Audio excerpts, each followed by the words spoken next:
is a story that I heard. It's actually, well, I guess not as much a story as an interview that I heard. And I heard it with Anna Kasparian on the Young Turks, and she had this gentleman on that was talking about why men are, I don't know if it's separating themselves in society or kind of pulling back and saying, like, we're not really welcome in this sphere. They don't feel welcome in probably America. And so they're not wanting to get married. They're not wanting to have children. They're not wanting to, I guess, from our perspective, lay down their lives for anyone else. But this is the Young Turks talking, right? So Anna Kasparian's interviewing him, saying, like, why is it that men are, like, walking away and not seeing themselves as, like, an integral part of society? And it was quite humorous because he said that he thinks men are walking away from society and pulling back because they don't have space to share their feelings. They don't have space to... Jenk said that? No, it wasn't Jenk. She was interviewing somebody. I don't know who the guy is. Anna's? Oh, the person being... Yeah, Anna's interviewing him. And she, I mean, ostensibly, she's, like, tracking along, like, oh, yeah, okay, I hear that. It was, I think the conversation kind of centered around how do we bring men back in as part of the picture, like part of the mechanics of society. Mm-hmm. And I'm thinking to myself, you kicked them out. Why? What do you mean? Like the progressive movement has not just is not purely like egalitarian, or it thinks men and women are equal. It like spits on the cis hetero white male. So why would they want to be a part of your society? But it was just really funny when I heard him say that, because it was the most absurd hypothesis I've ever heard. It's like you have to be so unaware of human anthropology and specifically how men work to think the reason why men are not engaging is because they don't have a therapist, or because they don't have someone to open up to, or because their feelings aren't heard. I'm like, have you met a man? I remember talking to one of my best friends about this. She might still think this, but I think she's probably like gone away from it. But before either of us got married, she and I were talking about how we really wished, like, the guys that we were dating or the guy that we were going to marry. At the time, she was dating a guy that she was eventually going to marry. Like, if they would just, like, open up a little bit more to us, like, tell us really how they feel. You know, what are you actually feeling? Like, what type of friend do you want to have? Like, who do you like? Who do you like to hang out with? Like, what drives you? You know, we had this perception that men were they just didn't break out of their shell enough. Like, women were needed to kind of like break that edifice apart, which is basically, in a sense, what this guy is saying about men to Anna Kasparian. That they're like defective women. Yeah, they're defective women. They're women that had just not haven't broken out of, you know, this toxic masculinity. But it's funny because I remember talking to, this is just a classic moment. One of the first times I was like, what are you thinking, like, right now? You know, you're staring off into the distance, kind of look like you're pondering life. I'm like, so what's on your mind? And you said, nothing. Absolutely nothing. I'm not thinking about one thing. And it dawned on me, I shouldn't say it dawned on me, little by little, like, light was shed on the fact that, oh, men and women are different, and I don't have to make Phil like me, and I don't have to make him see things the way I see them, and I don't have to help him break out of his shell, you know? And what drives a man isn't what drives a woman. And so I'm watching this interview of people that have, you know, raw information.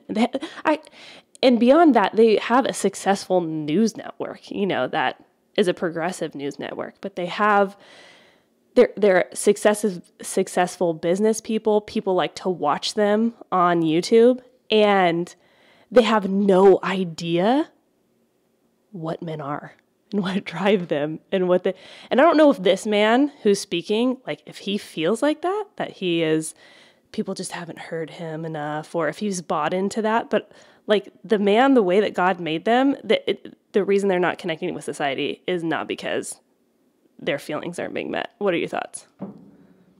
Did that guy seem effeminate? Yeah, I mean, he definitely wasn't this like Montana hunter that came after he killed a moose and came on the show, you know? He was probably like from a big city. He looked kind of he wasn't like also he wasn't the type of man that a girl would look at and be like a city slicker that you're like attracted to. It was kind of like a guy you would overlook in class type thing. Like, you know, he's a guy. He's not obviously gay, but he's not like someone you'd really be attracted to, if that makes sense. So I don't know, maybe it's trying to like compensate for that. Yeah, I mean, so first of all, there's a name for this. It's MGTOW, an acronym, men going their own way. Oh yeah, that must have been what they were talking about. Yeah. So there's a like Reddit forum about it. Men are posting stories and about how society has victimized them as in their maleness or manhood or whatever, and they're withdrawing from that to just do their own thing. And oftentimes their own thing is a pursuit of money, sex, or power, or a combination of the three. A podcast that I was listening to today is the most recent episode of the King's Hall podcast. They've been talking this season. They're talking about father hunger, and they had mentioned one of the hosts, Brian, was at a conference. Oh, that's weird. Somebody from California is calling me. Excuse me. They're trying to get you to go back. Yeah, maybe. So they were at a conference, a male like red pill MGTOW kind of conference. I have a question for you after that, but go ahead. And wait, who was there? It was Brian Sauvé. He was there. It was like a secular. He was speaking. Oh, okay. So and saying. Why was it a MGTOW conference? It was a men's, like, sort of like manosphere, red pill men. Hey, we see what's going on. We're going to embrace like true masculinity. Oh, okay. It's they're not going their own way. No, I mean, it's men doing what they want to do, not what society wants them to do. Oh, okay. Which is to be more effeminate. Mm-hmm. And so what he said, I think he said he was at a panel and there was a man who was speaking who was successful at having sex with lots of women. He's like, you can fulfill all of your sexual fantasies with all the women that you can sleep with and have all the, the money and the success in your career. And ultimately, he said it's hell. Like, I'm in hell in this. And maybe what these Christian people are saying about Jesus or the Christian way of life, like maybe there's something to it. Mm-hmm. So the scripture begins with maleness and femaleness. With both are made in the image of God, but they're different. Mm-hmm. And it's foundational. And as we strip that out of society, we will see decay and degradation. Yeah. Are there any other stories that you heard this week that you think are worth mentioning that you wanted to comment on? Besides, obviously, Pelosi'gate. Paul Pelosi. And that interesting video. It was very odd. Nothing that comes to mind right away. Okay, then I have one other thing before we get into the main topic. What were you going to ask me?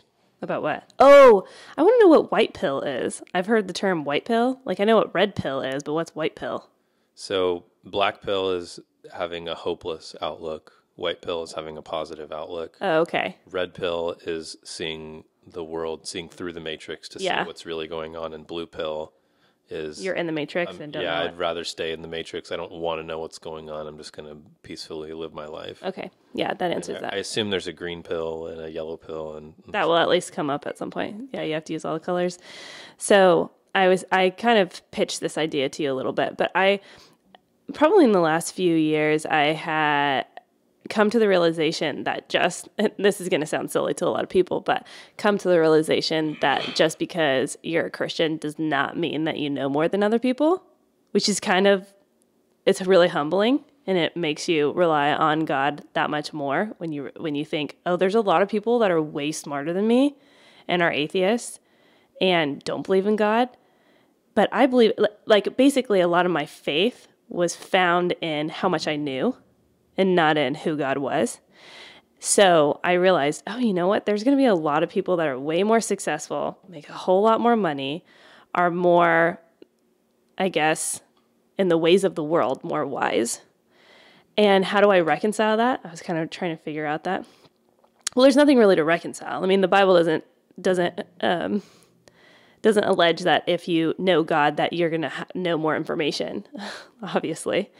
But I then tried it's kind of human nature to categorize things and people, right? To make sense of the way the world is. We do this in chemistry all the time. We start off with what matter is, and we break it down into pure substances and mixtures, and then what are pure substances broken down to? Elements and compounds. It's not that God made those categories per se, but it's a way to understand how he made the world and put them into categories so that they are digestible to us. But there's obviously overlap between a lot of categories. Anyway, with that, I tried to kind of categorize, like, how do I understand that, person A, let's say I have a friend who knows a ton, like they have a lot of raw knowledge, but how they use that knowledge is like absurd to me. Why would you take that knowledge that you have, like you read this paper, let's say it's a paper from a high impact journal. It has been peer reviewed by people that we esteem, that, we would trust, and they come away with it and they have these like ridiculous conclusions. I'm like, how do I understand someone like that has like raw knowledge, can like read like a maniac, but they have like no logic?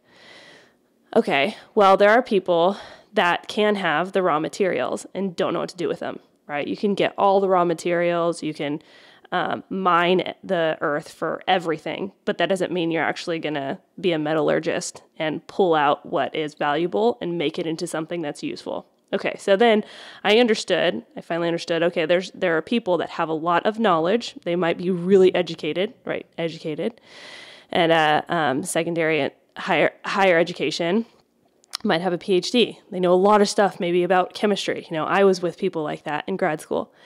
But then they cannot apply that to any other scenario in life at all.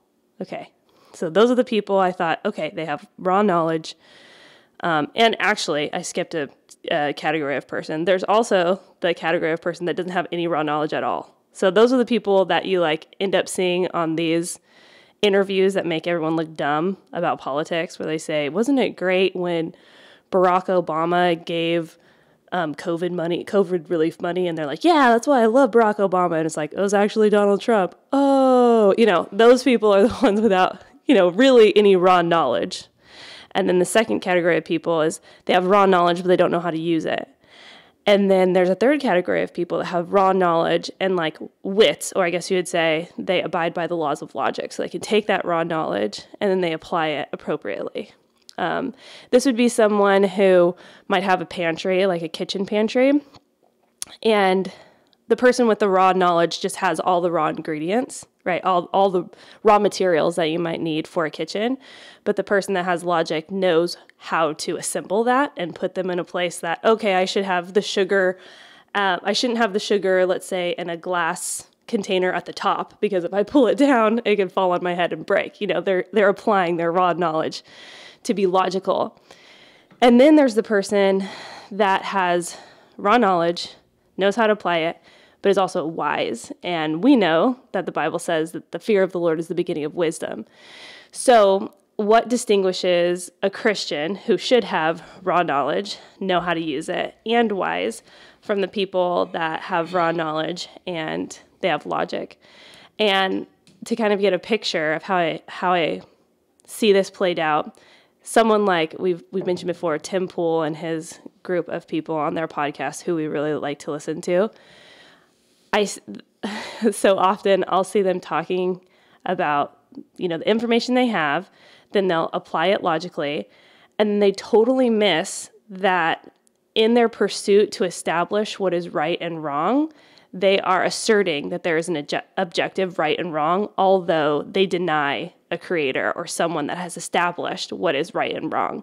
So in effect, they end up being, you could either say they end up being their own God, like they work as their own God, or they're submitting to this ideal or this objective that's somewhere like in the ether that no one's really governing. It's just like there that they're saying this is right and this is wrong, but they're not giving a defense for how they arrive at that conclusion at all. So those would be that third category of people that have raw knowledge, know how to use the knowledge and make it into something that's valuable, but don't understand the world correctly, don't understand human nature, don't understand who God is or who the created beings are. So I realized like, oh, I could still be a person. Christians should still be people that have, basic knowledge, know how to use it, and then are wise because they fear the Lord and they know God, and God shows us the way the world works, the way humans work, what the problem is in the world, what sin is, to eradicate or to kind of the medicine to all of the evils in the world isn't like social policy changes or like we're not to legislate, like legislating things isn't going to cause all of these issues to go away. We see that the problem is sin. Sin needs to be addressed, called out, repented of, and you need to trust in Christ. And that actually is what saves people and saves us from the effects of sin. Like, not just from death, which is great, but also from the effects of sin. What are your thoughts on that? I know it was a lot, but does that kind of make sense? Yes. Okay. So in that, we'll probably apply a little bit of that, but the main topic that we're going to talk about is education. And we've been excited to talk about education for a long time for many reasons, probably because our perspectives on how to educate children as Christian parents, has really shifted in the last 3 years. I'd say probably 3 years. Yeah, maybe 2 years. Yeah, probably even less than that. So a little background on us, so people know. I'll say me, and then you can give your background. I went to public school, K through 12, and probably the main reason I think that my parents would give that we went to public school was so that we could be lights to people and have friends over and they experience God's love in our home. My home was very open to people. My parents always you basically did not have to ask my mom or dad if anyone could come over. They absolutely could come over. We were people's home, those that had some bad family situations. Some people lived with us for short stints of time or some longer stints of time. And so my parents really put that into practice where they had people over and it was open to them and we loved them and our food was open to them. That was great. And education wasn't actually super stressed in my household. It was like C's get degrees type thing. And as long as you're not failing the class, like we're not really going to like check in and micromanage, which there was definitely some benefits to that because I checked myself, my siblings checked themselves too. Like they kind of had this built-in, I guess, self-regulator to know when to work and when not to work in a way.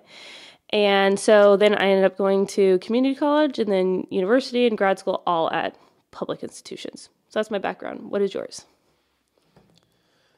I went to a private Christian school, pretty small school for K through 5th grade. And then in middle school and high school was in public schools. They were both charter type schools. So middle school was a science and math focused middle school. A lot of Christians in the administration and Christian teachers, and some that my mom developed relationships with.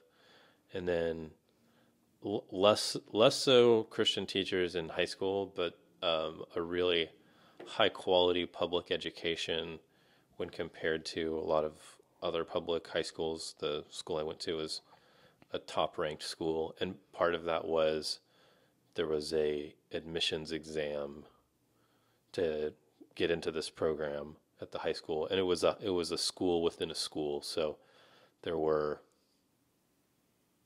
maybe, I don't know, I can't even remember. There was maybe like 60 or so students, 70 students, somewhere in that range. Yeah, not many. In that program, and the school was, a few hundred students by the time we graduated. We're in the graduating class. And then I went to the University of Florida for a bachelor's degree, and I do not have a post-baccalaureate degree. Shame. Yeah, so you are more educated than I am. Mm-hmm. Always will be, probably. Probably, yeah. I don't really see the reason with my career trajectory and desires to pursue a credentialed higher education. I can get education elsewhere without that. So, yeah. And then as far as reasoning, this would be interesting. To talk to my mom about some of the reasons why they did what they did. Mm-hmm. I suspect that I think the elementary school that we were zoned for wasn't very good, and so the fact that this was a Christian education for elementary school, combined with it being a really solid academic base, was a more traditional style of education with learning to read and phonics and things like that. And that was in the mid 90s. That was already, I think, starting to fall out in public schools. What, phonics? Yeah. Okay. And really, why did that fall out? I mean, do you have any idea why that fell out? I think academia in terms of pedagogy, they're always trying to find something new and better. Mm-hmm. And the experiment really is putting it into practice in what a large shame. Yeah, so that, like, literally they run, I'm sure they run like controlled studies and try to study. Are you sure? Really? Well, I'm not necessarily sure.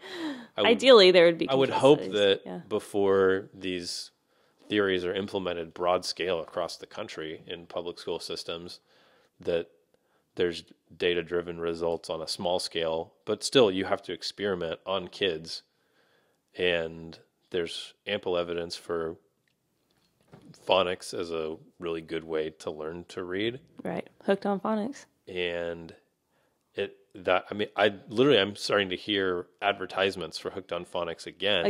Because so many children have struggled to learn how to read properly through a remote education during COVID school lockdowns.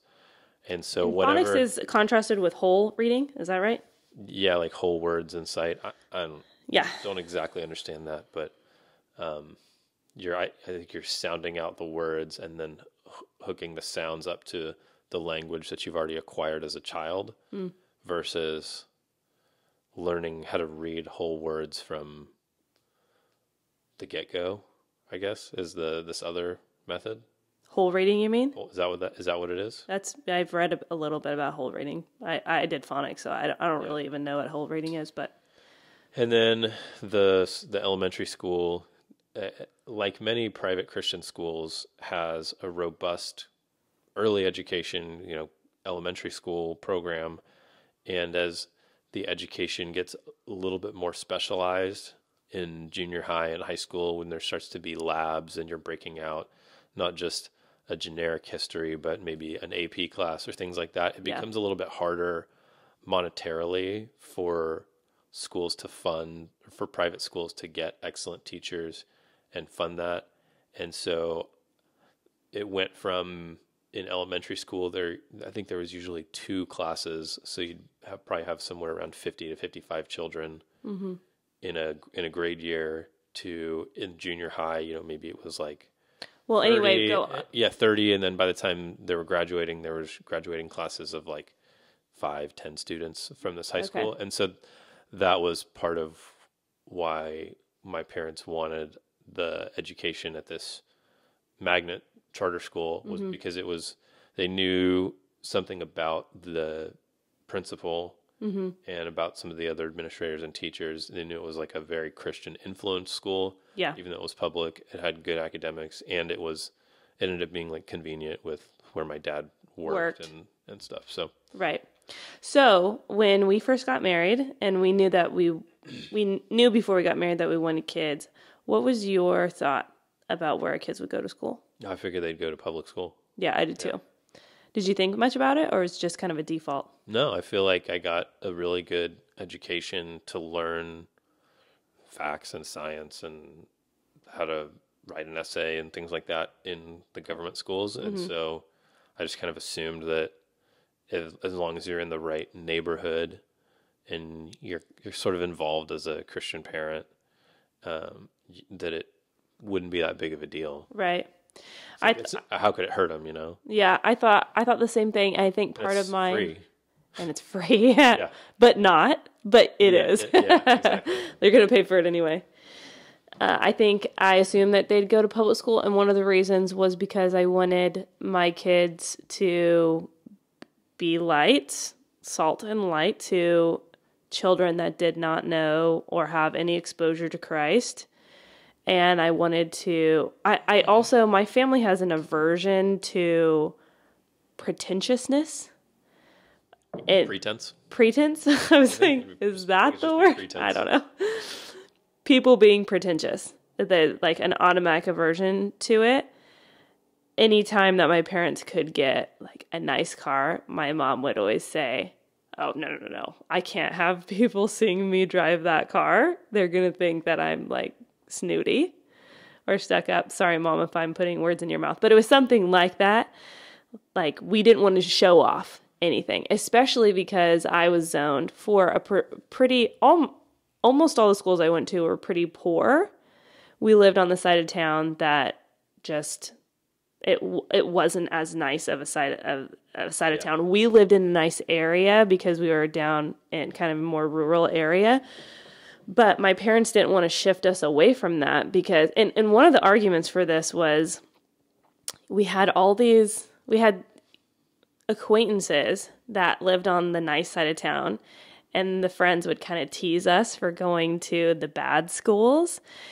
And then during like spring break, they'd go on a missions trip to Mexico and then for a week and then come back and would be like, oh, I went on a missions trip. That was so great. I served and I painted houses and all that. And my parents would say, we live in that culture. Like, you go to school in that culture. And it was true that my schools were 70+% Hispanic and not, oh, I'm descended from people that 3 generations ago came from maybe Mexico. It was we're not here maybe legally, and I'm just learning how to speak English. You know, not everyone, obviously, but there's a large population of that. So they said, why are we going to go on a missions trip for a week when we could live amongst and befriend people and become like them? I mean, become like them in the sense of like, we're not higher than them. Yeah. So I had that initial reaction to the idea of private school was like, why would I spend that much money? Like, that is just showing off. And I knew so many people who went to private school and they just, when they got out of school, instead of drinking like Popov vodka, they drink, what's a nice vodka? I don't know. A nicer vodka. Like, they were still getting drunk and going to parties and doing all the same stuff, but they just did it in a classier fashion. So it was like, why would we go to private? Now, that wasn't everybody, but why would we spend all the money to do that? So what was the turn? And like, when did we start kind of thinking more about education? Was it really? I mean, it was probably around 2020. All of our stories stem back to something in 2020 or 2021. I think it's before 2020 because it starts with what's going on in the schools in terms of radical Marxist ideology. And you were aware of that? You were? I think I was before 2020. 2020. Okay. I think it was before 2020 that I started becoming aware. I think I had heard the term critical race theory before 2020. Oh, that's right. That's obviously it was the focus was mostly on, I think, higher education, but it was obvious really quickly as I started to listen to what people were saying about what's going on is that that theory was and praxis of the theory, putting it into practice, Yeah. was embedded into K through 12 education as well. And that it certainly isn't limited to government schools, it's in private schools as well. And so that got me thinking, oh, maybe and it's subtle, right? There are lots of philosophies, whether it be a critical race theory type thing or a secular humanist philosophy, or the Darwinianism doesn't just come up when they talk about natural selection in biology class. It informs a lot more than that. And so, yeah, I guess the probably nascent thoughts, not fully formed, were there's just a lot of worldview stuff that's going on that if our kids are going to be in government schools, that we're going to have to really battle. Mm-hmm. And then in 2020, 2021, getting connected and with some of the content from Canon Press and Doug Wilson's church in Moscow, Christ Church, and other people like that, and finding out what classical Christian education is, and thinking, oh wow, that's different than what they're going to get at even a normal private school, a normal Christian private school. Yeah. And thinking, I think I want something like that for our kids. Yeah, and I think something that resonated with me about that is the fact that they acknowledge that most private schools are public schools with chapel. And it's like, yeah, that is true. And maybe a Bible memory verse every week or something. Right. And this is where I want to get into first. Like, tell us, what is the responsibility of parents from Scripture in educating? Do you want me to read the beginning of Deuteronomy? Okay. Please. Deuteronomy 6. Okay, yeah, 6 of those. So. Yeah. So I'll read Deuteronomy 6, verses 1 to 9. Now this is the commandment, the statutes and the rules that the Lord your God commanded me to teach you, that you may do them in the land to which you are going over to possess it, that you may fear the Lord your God, you and your son and your son's son, by keeping all his statutes and his commandments, which I command you, all the days of your life, that your days may be long. Hear therefore, O Israel, and be careful to do them, that it may go well with you, and that you may multiply greatly, as the Lord, the God of your fathers, has promised you, in the land flowing with milk and honey. Hear, O Israel, the Lord our God, the Lord is one. You shall love the Lord your God with all your heart, and with all your soul, and with all your might. And these words that I command you today shall be on your heart. You shall teach them diligently to your children, and shall talk of them when you sit in your house, and when you walk by the way, and when you lie down, and when you rise. You shall bind them as a sign on your hand, and they shall be as frontlets between your eyes. You shall write them on the doorposts of your house and on your gates. God commands in Deuteronomy, particularly the parents, and particularly fathers, your son's son, to teach them to know and obey and love God's law in everything they do, when they rise up, when they sit down, and They're basically, what does that mean? Talking about it all the time. Yeah. Okay. So it's a constant thing. Yeah. It's not like a devotion at night. It's not going to the tabernacle to be taught by the Levites, by Aaron's descendants. Gotcha. About what you're supposed to do with God. It's every father, and there's a promise that goes along with it, that your days may be long in the land if you obey. Right. Okay. So then, as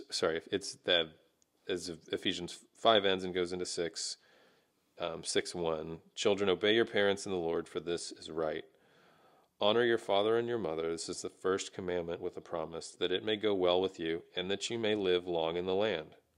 Oh, wow, it's a connection. Fathers, do not provoke your children to anger, but bring them up in the discipline and instruction of the Lord.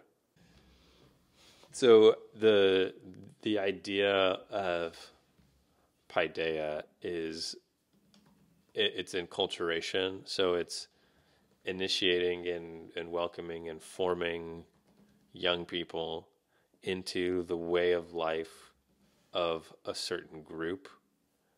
a certain culture. Okay. And so, number one, that means that there has to be a distinctly Christian culture to bring children into. And number two, it's the responsibility of fathers to be the leaders in the household, within the sphere of the family. They have primary responsibility to bring their kids into that culture, to raise them, to make that the flavor of the home, and to not forsake that responsibility or outsource it to others to the degree that they're not involved in it.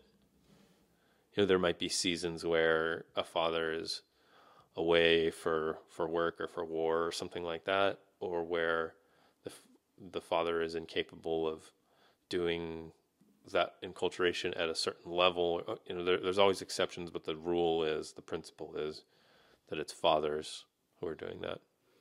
Let me read the Strong's definition of those Greek words. The first one you said is nouthesia. The words that it gives: admonition, exhortation. Strong's definition is calling attention to, by implication, mild rebuke or warning, admonition. So what is the word that is in the ESV? The discipline. Okay. And then for the word paideia, it's instruction of the Lord. It says, the KJV translates this word in the following manner as chastening, nurture, instruction, and chastisement. And it gives a biblical usage, outline of biblical usage. It's used as the whole training and education of children, which relates to the cultivation of mind and morals, and employs for this purpose now commands and admonitions, now reproof and punishment. It also includes the training and care of the body. Instruction, which aims at increasing virtue, chastisement, chastening, etc. So how I heard it also was enculturation, like teaching them the culture. So bringing that up to know, I mean, you're essentially establishing what is the way we do things. Yeah. Who are we? What are we? What do we do? And make no mistake, like everybody has a culture. Yes, correct. Right? It's easy to see that other people have a culture when it's different from your own, but you sort of see the way you do life as the default, the normal, but it is a culture. Everybody has a culture. And so us having lived overseas, we have maybe have experienced that living in a cross-cultural setting more so than other people, but there should be a distinctly like a Christian culture. Yeah, a Christian culture. And it shouldn't just be everything else that the culture around you is, but with some Bible verses. Right. And going to church on Sunday tacked onto it. Right. There has to be more. And there is more. Right. So something else that we're kind of trying to establish some foundation. Where do we go from? What does the Bible say? What is the command that we're to do? What are we implored to do as Christians? What are we really mandated to do as parents? And specifically, you said fathers, right, have the direct command to instruct their children in the ways of the Lord. So the other thing that stands out to me that got me thinking in the last couple of years was I was listening to, who was I listening to? What is his name? I like him. He is the guy, they have him on Apologia. It's the free Bonson. Greg Bonson. Greg Bonson. Yes. I know that a lot of people know him more as the theonomy guy, but I listened to him in regards to presuppositionalism, apologetics, and education. And he had talked about how, number one, the myth of neutrality, that this idea is that there are neutral ideas or neutral, like knowledge is neutral, and he says nothing is neutral. There's not one thing in this world that isn't owned by God, and there's not one idea that is neutral and does not matter one way or the other. And I think when we talk about something, how that connects to public education, is a lot of people see it as neutral education. When they think of the word public education, they think neutral education. So when I send my kids to a public school, what they're getting is the raw facts. right? They're just dispensing knowledge to this individual. So in believing that, do I want to go with this now? Yeah. In believing that, you're ignoring two things. One, that there's a culture. There's a culture everywhere, like you said. There's a culture in your home. There's a culture in your neighbor's home. There's a culture in your neighborhood. There's a culture in your city. There's a culture in your country. There's all these different cultures that are in movement around you. And they hold to certain central tenets. They hold things to be true. They hold things to be more worthy, less worthy, important, not important. Something that deserves discipline, something that doesn't. How you treat boys and girls, different or the same. Do we raise our hands in the classroom? Do we get disciplined when we speak out of turn? What are naughty words? What are bad words? What are good words? What should you be nice? Should you be mean? Like all of these things are part of your culture. And the idea was that I had kind of adopted was that when you send your kid to public school, you're sending them to just get neutral information from a teacher. They're learning math facts, they're learning how to read, they're learning history. Let's just start with something like history, though. There is absolutely no way that you can teach history. I mean, that's probably the most obvious one, but there's no way you can teach history from a neutral perspective because everyone has a perspective on that. And there are different, you and I could be having a conversation where we completely agree on everything, and someone asks us, what did you guys talk about? And you're going to tell them something different than I'm going to tell them. And it doesn't even mean that we are opposing each other, right? But we are still coming from a perspective. Mm-hmm. Well, when you're teaching history, that I think that's even more elevated because you're teaching what was right and what was wrong and what happened, right? So there's no way that you can teach anything that happened in history from a neutral perspective, especially as a Christian when you understand that God drives the narrative. Right? He is the one writing the story. And so if you're not looking from the author's perspective, then you're missing it. You're missing the story.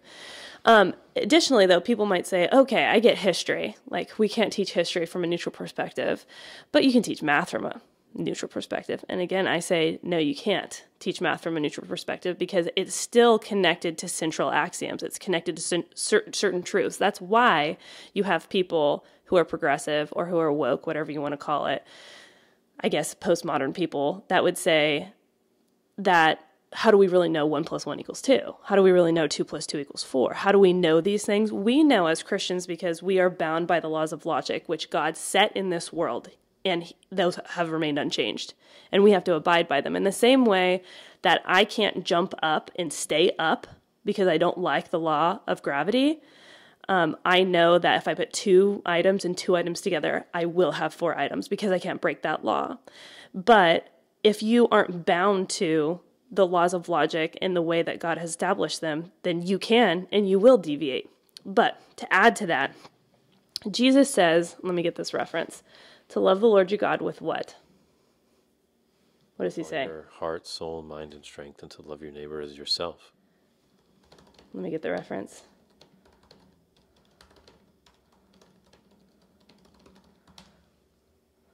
Okay, so Matthew 22:37, Jesus replied, love the Lord your God with all your heart and with all your soul and with all your mind, which is similar to the Deuteronomy passage that you had read. And when I heard Greg Bonson talk about this, he said, church does a good job at teaching people how to love the Lord with all their heart. What does that mean? How to love the Lord your God with all your, what was the next one? Heart, strength, heart, soul? Soul? Yeah, talk about soul. And then the third one, love the Lord your God with all your mind. Okay, so you're a little tiny baby. What your parents say, what people around you are saying, in the womb, what people say, is starting to connect and to build your brain in such a way that it's going to affect how you think in 50 years. What people say around you, what people say to you, what you overhear, the tone in people's voice, if they're yelling, if they're talking soft and calm, how they see people interact with each other, if people are present, looking them in the eye, if they're not, that is all creating something. It's teaching you something, right? It's teaching that child something. So if I want to take my 5-year-old and I want to be faithful to this, and I want to teach him how to love the Lord with his mind, how is he going to know how to love the Lord in history, in math, in phonics, in reading, in spelling, in handwriting, if he's going to a place, to a culture that precludes anyone that's in authority from saying Jesus is Lord or acknowledging that the fear of the Lord is the beginning of wisdom, the fear of the Lord is the beginning of knowledge, you are sending your kid to a place that bars the authority figures from saying that. They say, well, the kids can say it. Let me push back on that. Those who teach you disciple you. And that's not just your teacher, right? That's the administration. That's your principal. Those are the people that are cleaning your bathrooms. Those are the people on recess duty, on lunch duty. When you put someone in authority over you, what they're doing is they're stamping on your child who they should be. What they say in the classroom, if they tell them, okay, I don't know if this is a thing anymore, but write your name on the board. You remember that? Or I'm going to write your name on the board. It's like, you're in trouble. I had to pull my card one time, and I cried immediately. Never did it again because I was so devastated. But anyway, what they establish as like your classroom norms, that is a moral judgment. That's right. That's a moral stance. That's a standard that you're putting, that you're teaching your kid, abide by that. That's your authority figure, and they're going to tell you what's right and wrong, right? They are absorbing and soaking in everything from their school. And the main thing that I hear as a rebuttal to this, okay, right? I kind of put real quick before we do that. So it's not just that they're precluded from saying that Jesus is Lord, and oh yeah, good. It's that they're purporting to provide real education and being able to take that knowledge and then apply it, and saying not only are we not going to take a stance, but we can do all this without taking a stance, which sort of in itself is taking a stance. Yeah. But like, it goes back to what you said with the myth of neutrality. Mm-hmm. You can't not take a stance. Right. And so the children are implicitly learning that they're hearing in church and Sunday school and in family worship or devotions or their own personal time reading God's word, that Jesus is Lord. And then for 6-7 hours a day, 5 days a week, for 13 years, they are being educated in an environment where they say this doesn't matter. Right. I can learn the things without God. The guy said it's 16,000 hours. Is that what he said? I think he said 16,000. Yeah. There was a speaker at our school, headmaster of a classical Christian school, and I think he said there's 16,000 hours that is a typical K through 12. That's how many hours are in the classroom. And contrast that with how many hours you have at like Sunday school. Oh, yeah. Or like Sunday school, church, a midweek worship, maybe like a camp or a retreat or something like that. How many hours of instruction, or how many years does it take to get 16,000 hours of instruction with your child parishioners? Yeah, and this is the thing too, I think that we're ignoring, is that those 16,000 hours, like that time of their life, we know this, between the ages of 0 and 3, you're literally setting the foundation for your child forever. And then 3 to 5, their brain's totally different than it's going to be at 6 to 8. It's going to be from 9 to 12. So we can't just say, and this isn't me trying to heap on guilt on people, but we can't just say, like, I can substitute that at another time, because it's timely when they're little, when they're young, when their brain is forming the way the world works. They're understanding the way the world works. So to your point, we can send them to Sunday school, we can send them to youth group, we can send them to all these things. And we say, this is the most important thing in your life. And then the bulk of their time, they're being told, but you can learn everything without it. You can know everything you need to know to be a successful adult, to get a degree, get a job without that. Like, we don't actually have to apply that in any way to still be successful or to still be where we want to be. So, do you have anything you want to say? Because I'm about to go on another point. Nothing else right now. So I want to talk about the main arguments that we get or that I've seen. I haven't really played my cards until now to people because I was waiting to think properly about it. Take a step back too and say it's a sensitive issue because yes, the decision, like we talked about, or like the Deuteronomy and Ephesians says, it's the responsibility of fathers, of parents, well, I shouldn't even say parents, of mothers and fathers. You know, children deserve a mother and a father.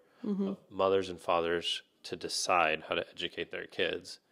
And so with that authority also comes responsibility and accountability to do it the right way, the best way, in accordance with the knowledge they have at that time. But there's maybe I didn't phrase that correctly. I think there's a sense in which you have accountability to the knowledge that you have at the time, but there's also a sense in which you're accountable to a real standard. So in the same way, you can't plead to the officer, well, I didn't know I was speeding. I didn't know the speed limit changed. Well, it's like you should have known, because that's the rules of driving, that you should always know where you're at, what the speed limit is. So in some instances with the law, you may get a little bit of understanding from the judge in terms of your responsibility without knowing. There are things built into our laws for that. You know, there's a difference between murder, premeditated murder, and manslaughter. You know, there's an intent thing there. But the bottom line is, for parents, for mothers and fathers, you have responsibility to make decisions about your children's educations. You have real authority that's been given to you by God, and you will have to give an account for what you do. And so you can't do what the track that we were on, where you just default to doing what everyone else around you in the culture does without a plan, without thinking about it, because that's not the way that God calls us to live any area of our life. Yeah. And especially not with the most precious thing that he's entrusted to us as mothers and fathers, little image bearers of God that have half of my DNA and half of Danae's DNA, that are eternal souls, and how they are formed when they're small, as we disciple them, as we talk in our houses and on the way, and when we get in the car and get out of the car. Yeah, when we get in the car, exactly. When we lay down at night, when we talk about these things, we disciple them.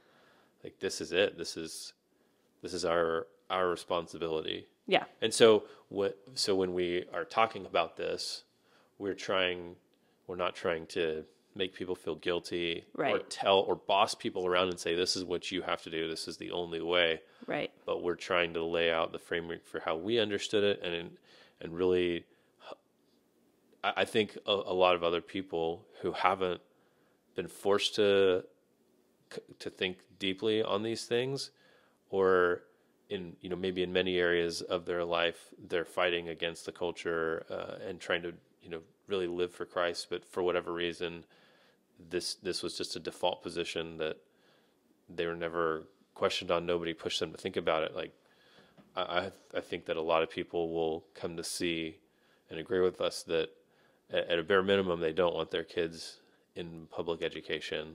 Okay, so one of the main arguments that I have made, and that other people seem to make, is that we want to be lights to people that don't know Christ, so we send our kids out so we can have connection with people that don't know the Lord, so we can evangelize.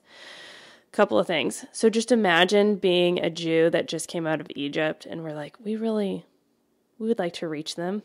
So we'll go ahead and just send our kids to their schools and let them teach them, like, how to learn and the basics of everything, so that we could reach them, so that they could love Yahweh. Now, I know that's kind of an extreme example. Like, obviously, they're not going to go back into Egypt. But can you kind of conceptualize how strange it is as a Christian to say, I'm going to take my child and I'm going to use them in a pagan system, a system that hates God, right? The system does. I'm not saying all the teachers do. There's wonderful teachers that love the Lord. And I love that we have Christian teachers in the public school system. I think I do. I think that makes sense. It's like, yeah, I would like them to have an impression on the children.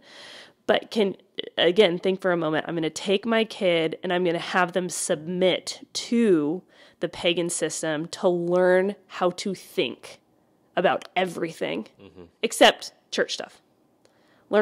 They should learn how to think about everything, about math, about reading, about how to understand what's right, what's wrong. And because I want to reach those that aren't reached. Okay, that doesn't seem to match with any understanding of how to educate your kids in the scriptures, number one. But number two, you never see this example of sending kids to be those that are missionaries. Like, I'm going to send my child to be a missionary. Number one, you don't see that happen. But number two, you definitely don't see it through making them submit to those who hate God in order to be a missionary. Yeah. So we know Vodi Baucham's slogan, or I don't know, saying, his phrase, his quote, in which he said, if you send your kids to be educated by Caesar, don't be surprised when they come back acting like Romans. 100%. So again, those who teach your kids, disciple your kids. So that's really the first argument that I get is how are we going to reach them? Well, actually, your first priority isn't to reach people with your kids or even to reach people. Your first priority is to raise them in the nurture and admonition. To your own family. Yeah, it's to your own family to raise them. They aren't ready, right? I can see the argument where you've maybe homeschooled your kid or something, and it's a young man who's 14, and he's ready to go out, and he's ready to win people for Christ. He's an arrow in your quiver. He's an arrow. And he's sharp. Right. Your 5-year-old is not an arrow in your quiver. You are molding him into an arrow in your quiver. So he's not ready for that battle. He doesn't have the armor necessary in order to fight that. Yeah. He hasn't learned what the logic, these fallacious attacks on the Christian faith, on Christianity. He doesn't know what to do with them. So we think that we're going to send them out and win people when they're being assaulted by the enemy. Now, then you'll hear people say, I went to public school. I turned out okay. I was fine. That is what? What do I say that is? That is a testimony to the mercy of God. That's not a witness or evidence that it was a good choice. We never use we would never say, look, this child was born out of rape. Rape must have been a great thing. We would never say that. We'd say, we love the child. That's a mercy. That's a grace from God. The rape was bad. Mm-hmm. Okay. So we can't use the outcome of God's mercy to justify our actions, in retrospect. Okay. What are some other kind of arguments that you've heard? I want to go back, not to arguments for public school, but for another sort of twist on argument against. So you had talked about the idea of you have your Christian education in the home and the church, and then this sort of neutral education. Mm-hmm. And what that's doing is it's teaching children. Just that separation is teaching them that there's a division between the secular and the sacred. Oh, yep.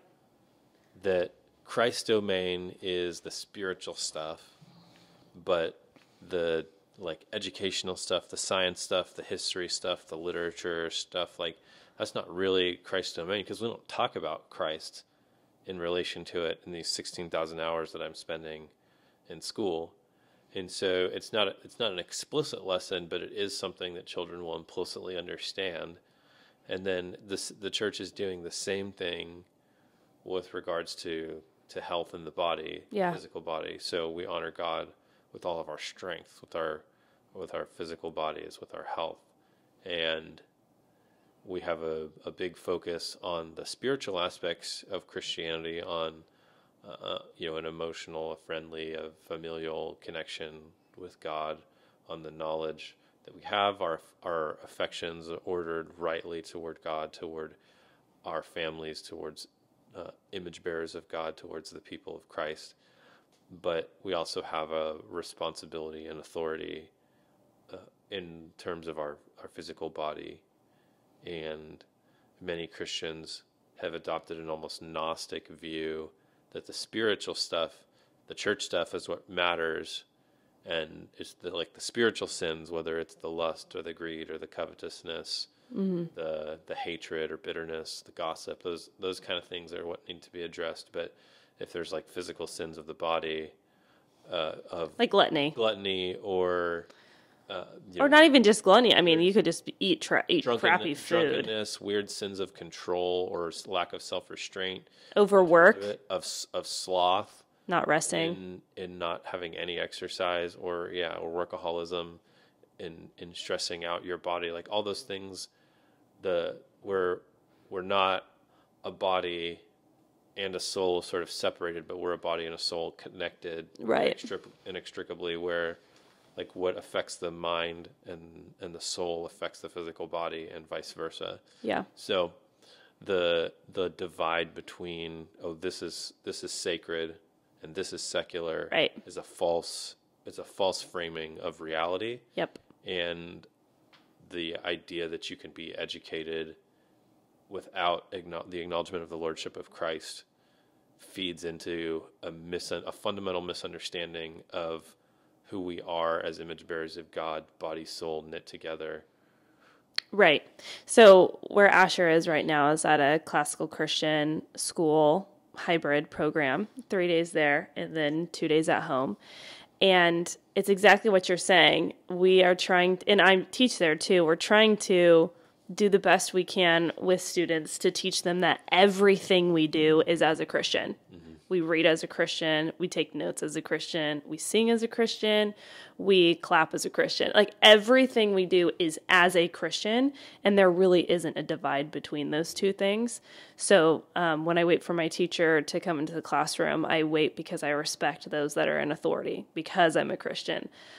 When my teacher says that we're going to do a catechism, I use my full voice and I answer the questions as they've asked me to, because I'm a Christian. When I read my textbook and I understand the way the atom is constructed, I know how it's constructed as a Christian. Like legitimately everything we do, the way we move, the way we breathe, the way we eat, everything we do is as a Christian. And so if we're really trying to form a culture, which I think is probably a bigger discussion of how the church has capitulated on that and just adopted what the world has, and put a stamp on it.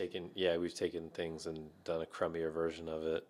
Yeah, that's why you have that's why you have crappy Christian media. And people are like, "Oh, don't be mad about Christian media, like not being that good." No, a lot of it sucks. I mean, it is bad, because that you hear this from musical artists all the time that like left the Christian sphere and made it big. The only reason they were in Christian music, like did Christian music, is because it was easier to get into. Because there was a lower bar of entry, lower barrier of entry. It's like, well, I got in there, which we'll talk about Christian radio another time.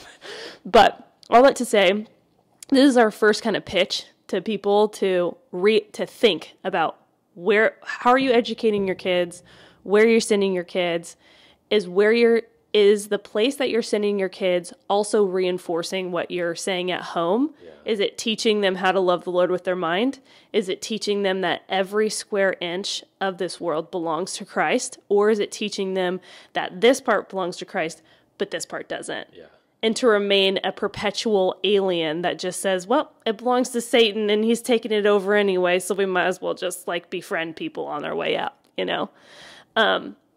Yeah, so then I'll add a few other things that I've heard. And I think you covered probably the two most significant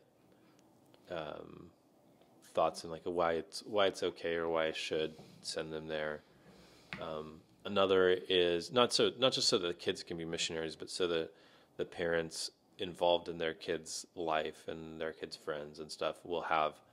It's not just the kids as missionaries; it's the parents too, and it's the parents' connection, father's connection with the school, with other parents, with PTA and things like that. And it provides like a really great way for mature Christian parents to build relationships outside of their faith sphere, to have people over into their home. But the question you have to ask yourself is, if one of your reasoning why it's okay for you to be in the government schools like that. Well, number one, could you volunteer without having your kids there? Yeah, you probably could.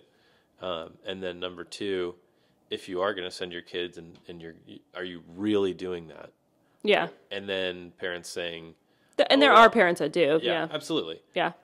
Parents saying, well, I can counteract the bad worldview stuff that's going on in these bad worldview stuff. That's eloquent.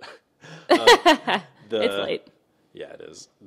I can counteract that through our family worship, through my time, I spend time one-on-one with all my kids on a regular basis. I'm in their lives, knowing what's going on. So is their mom. And like, we got this under control. It's like, well, maybe you do, but maybe you don't. And a lot of times it's hard to know because the infection of all these little worldview things and putting chinks in the armor, it may not show up for a long time. I don't even think there's an armor. You can't build a foundation. Yeah. You know what I'm saying? Yeah, you're building pieces, and then you're sending them somewhere that is building a completely different foundation. Mm-hmm. Or at least a foundation that's not reinforcing in the slightest what you are saying. Another thing would be like, well, we can't afford it. Yeah, I'm glad you brought that up. Yeah, and so, there's obviously homeschool is an option, and that's very low cost, except the parent can't then be at work. Yeah, right. Yeah, and so that becomes a really big barrier to some families, and that I think is a question that you got to take it to your elders at church, like. I'm starting to develop these convictions about how I'm, these 3 or 4 kids that we have, my wife and I both work. We have these convictions.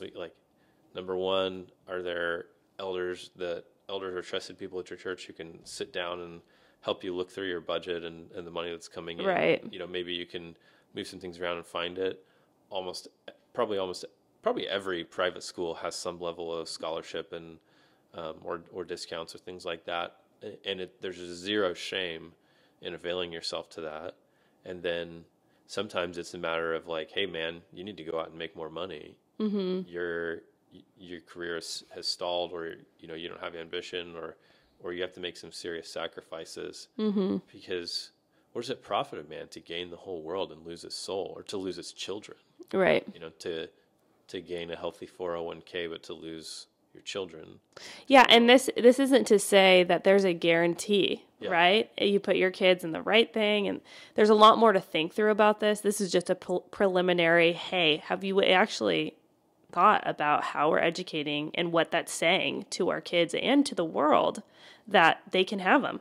You know what I mean? Like, we trust you with them.